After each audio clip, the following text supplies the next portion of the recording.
சூப்பரான ஒரு snack recipe பண்ண போகிறேன். ரொம்ப ஈஸியாக சீக்கிரமே ஒரு 10 நிமிஷத்துக்குள்ளே ரெடி பண்ணிடலாம். வீட்டில் இருக்கிற பொருட்கள் வச்சு ரொம்ப டேஸ்டியான ஸ்நாக் பால்ஸ் எப்படி செய்கிறதுன்னு இந்த வீடியோவில் பார்க்கலாம். ஃபர்ஸ்ட் ஒரு கடாயில் ஒரு கப் தண்ணி சூடு பண்ண வச்சுருக்கேன். அதில் கொஞ்சம் உப்பு, 1 டீஸ்பூன் எண்ணெயும் ஆட் பண்ணிக்கோங்க. தண்ணி நல்லா கொதிச்சதுக்கு அப்புறம் இதில் 1 கப் வறுத்த ரவை ஆட் பண்ணுறேன். ரவை ஆட் பண்ண உடனே கிண்டி விட்டுட்டே இருங்க. 1 கப் ரவைக்கு கரெக்டாக 1 கப் தண்ணி எடுத்திருக்கேன்.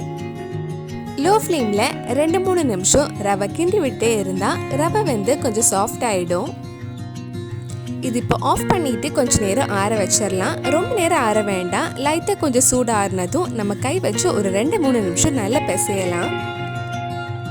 இந்த மாதிரி நல்லா பிசைஞ்சதுக்கு அப்புறம் நம்ம குட்டி குட்டி பால்ஸ் ரெடி பண்ணலாம்.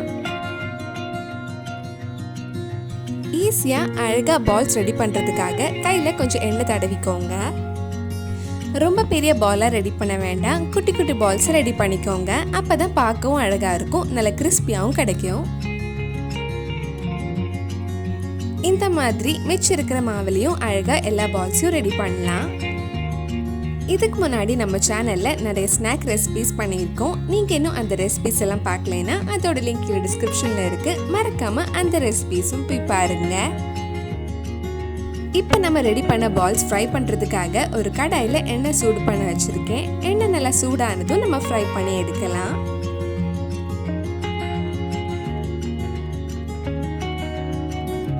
லோ டு மீடியம் ஃப்ளேம்லேயே ஃப்ரை பண்ணுங்கள். அப்போ தான் உள்ள நல்லா வெந்து நல்லா கிறிஸ்பியாக கிடைக்கும். லைட் கோல்டன் கலர் ஆகிற வரைக்கும் ஃப்ரை பண்ணலாம். ரொம்ப ப்ரௌன் கலர் ஆக வேண்டாம். இந்த மாதிரி லைட்டாக கொஞ்சம் கோல்டன் கலர் ஆனதும் நம்ம எடுத்துடலாம்.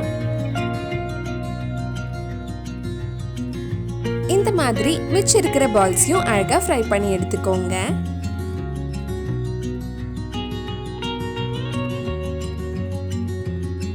அழகாக ஃப்ரை பண்ணி எடுத்தாச்சு. இனி இதில் கொஞ்சம் மசாலா ஆட் பண்ணலாம். நான் 1/4 டீஸ்பூன் மிளகாய் பொடி ஆட் பண்ணுறேன். உங்கள் காரத்துக்கு ஏற்ப நீங்கள் மிளகாய் பொடி ஆட் பண்ணிக்கோங்க. குட்டி பசங்க சாப்பிட்றதுனால நான் கொஞ்சமாக தான் ஆட் பண்ணியிருக்கேன். இதில் 1/2 டீஸ்பூன் சாட் மசாலா ஆட் பண்ணுறேன். கண்டிப்பாக இந்த மசாலா ஆட் பண்ணுங்கள். அப்போ தான் சீட்டோஸ் குர்குரேலாம் சாப்பிட்ற அந்த டேஸ்ட் கிடைக்கும். தேவைப்பட்டால் கொஞ்சமாக உப்பு ஆட் பண்ணி நல்லா மிக்ஸ் பண்ணிக்கோங்க. அவ்வளவுதான், 10 நிமிஷத்தில் சூப்பராக டேஸ்டியான ஸ்நாக் ரெசிபி ரெடி ஆயிடுச்சு. சின்ன பசங்க எல்லாம் கண்டிப்பாக இதை விரும்பி சாப்பிடுவாங்க.